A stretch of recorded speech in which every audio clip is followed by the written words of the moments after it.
Imagine you won the lottery tomorrow. Millions of dollars, life-changing money dropped into your bank account overnight. No more bills to worry about, no more budgeting, nothing standing between you and whatever you want. How much happier do you think you'd be a year from now compared to today? Most people's gut answer is a lot happier, obviously. The actual research says something much stranger, and it's been tested on real people whose lives were actually upended overnight, not just imagined in a hypothetical. In 1978, a team of researchers led by Philip Brickman ran one of the most famous studies in the psychology of happiness. They tracked down 22 major lottery winners, real people who'd had their entire financial lives transformed overnight, and compared them to a control group of ordinary people plus a third group, 29 people who had recently become paralyzed in accidents. The kind of life event most of us would assume sits at the opposite end of the spectrum from winning the lottery. A year later, the lottery winners were not substantially happier than the control group, and the people who'd been paralyzed were not substantially less happy than the control group either. Both groups had drifted back toward roughly the same baseline they started at, before their lives changed in opposite directions.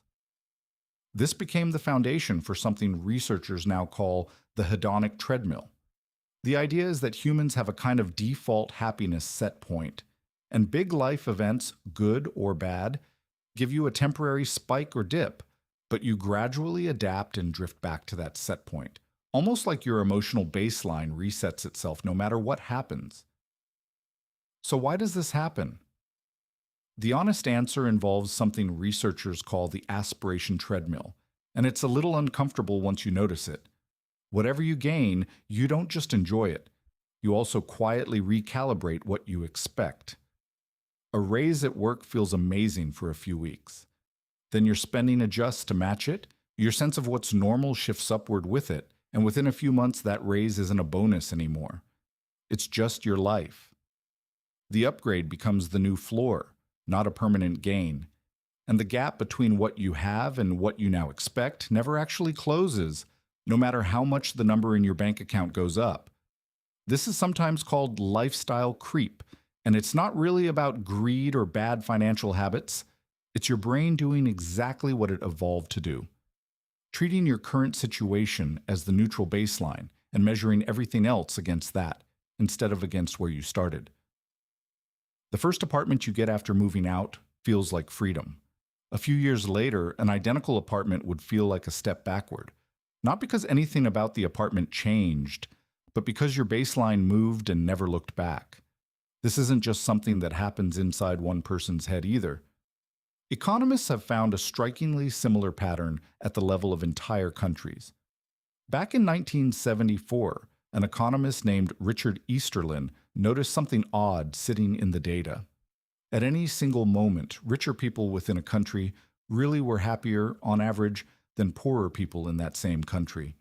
But when he tracked happiness over time, as a whole country's income grew across the decades, average happiness barely moved. In the United States, real incomes climbed by roughly 37% between the 1970s and the early 2000s. Average reported happiness over that same stretch actually ticked down slightly. This became known as the Easterlin paradox, and one leading explanation is that people aren't really measuring their happiness against some fixed, absolute number. They're measuring it against everyone around them. If your income rises, but everyone else's rises too, your position relative to the pack hasn't actually changed. So the boost you'd expect from a bigger paycheck quietly gets canceled out by the fact that the whole comparison shifted along with you. Now, does any of this mean money genuinely doesn't matter for happiness at all? Here's where it gets more complicated than most people assume. And honestly, even the researchers spent over a decade disagreeing with each other about it. In 2010, the economist Angus Deaton and the psychologist Daniel Kahneman published an enormously influential study that found something specific. As income rises, day-to-day emotional well-being rises with it, but only up to around $75,000 a year. Past that point, according to their data, more income stopped making much difference to how people actually felt day to day. That $75,000 figure spread everywhere. It got cited in news articles, business books, and casual conversation for over a decade. And it hardened into one of those science says facts that people just accepted without much question. Then, about a decade later, a researcher named Matthew Killingsworth ran a much larger study using real-time mood tracking on people's phones and got a very different result. His data showed happiness continuing to rise well past $75,000, with no clear ceiling at all. So two respected researchers using real data reached opposite conclusions.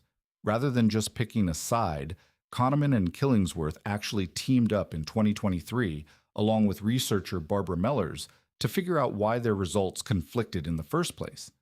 What they found was that both of them had been partly right. For roughly 85% of people, happiness really does keep climbing well past $75,000 with no obvious plateau.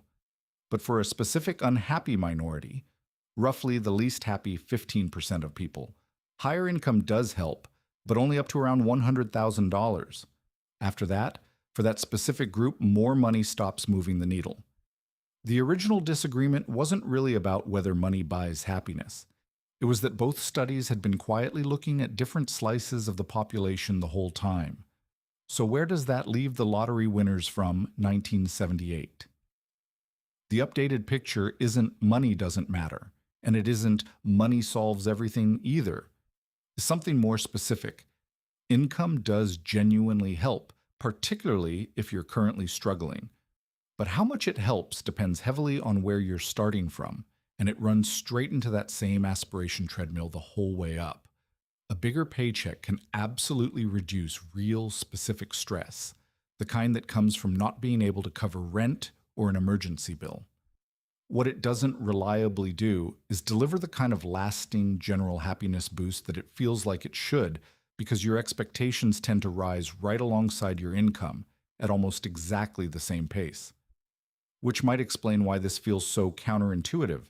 Somebody making twice what they made 5 years ago doesn't feel twice as satisfied. They often don't feel like they've moved at all because their sense of enough moved with them. The target keeps sliding forward at roughly the same speed you're walking toward it. None of this is really an argument that money is meaningless or that ambition is pointless. It's closer to a warning label on how your own mind is going to react to getting what you're chasing. The 1978 lottery winners weren't lying when they said the win changed their lives. It did, in plenty of concrete ways. What it didn't do was permanently move the needle on how happy they felt walking around on an ordinary Tuesday, because that needle was never really about the bank balance in the first place. It was about the gap between the balance and whatever their mind had already recalibrated to expect. If the goal is to actually feel the difference instead of just resetting to a new normal within a few months, the research across all of these studies points toward the same lever again and again. It's not chasing a bigger number. It's slowing down how fast your expectations climb to meet whatever number you already have. It's a strange thing to sit with. The exact feeling you're chasing by earning more was never really available to buy in the first place because your own mind moves the finish line every time you get close to it. If you want more of what real psychology research says about how your own mind quietly works against you, subscribe. There's a lot more of this we haven't gotten to yet.